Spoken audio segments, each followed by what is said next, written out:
ধর না গো চাচি না, আমার পিছনে দৌড়ানি দিও না। দৌড়ানি না দিয়ে যে আমার এই সরিষা ফুলের ভর্তা রেসিপিটা দেখে নিও, চাচারে খাওয়াইও, দুইটা উম্মা দেবে নে। যাই হোক, ফুলগুলা নিয়ে আমি বাসায় চলে আসলাম।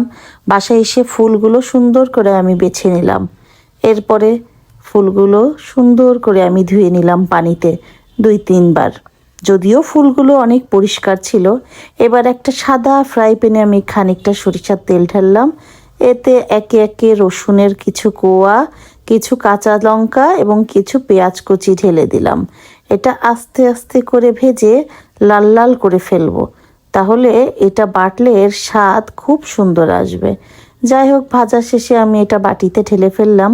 ওইদিকে আবার ওই ফ্রাই প্যানের উপরেই আমি যেই সরিষাটা ধুয়ে রেখেছিলাম ওটা আস্তে করে ছড়িয়ে বিছিয়ে হালকা করে নেড়ে চেড়ে দেব। এতে করে সরিষার ফুলটা আস্তে ভাপে সিদ্ধ হয়ে যাবে। বেশি খাটনি নেই এই সরিষা ফুলের ভর্তায়। যাক, এই যে আমি নেড়ে চেড়ে দিচ্ছি আস্তে আস্তে করে, এবং অল্প জালে নেড়ে দিতে হবে। খানিকক্ষণ নাড়ার পরে এটাকে আমি এক জায়গায় করে ঢেকে দিয়ে রাখবো। এই ঢেকে আমি চুলোর আঁচটা একদম আস্তে দিয়ে দিব। 5 মিনিট ঢেকে রাখলেই এটা সুন্দরভাবে সিদ্ধ হয়ে যাবে। এরপরে আমি টাকি মাছ ধুয়ে লবণ হলুদ ঝাল দিয়ে মেখে রেখেছিলাম, সেইটা আমি সরিষার তেলে দিয়ে নরম করে ভেজে নেব। ভেজে নিয়ে তার কাটা বেছে আলাদা করে রাখবো।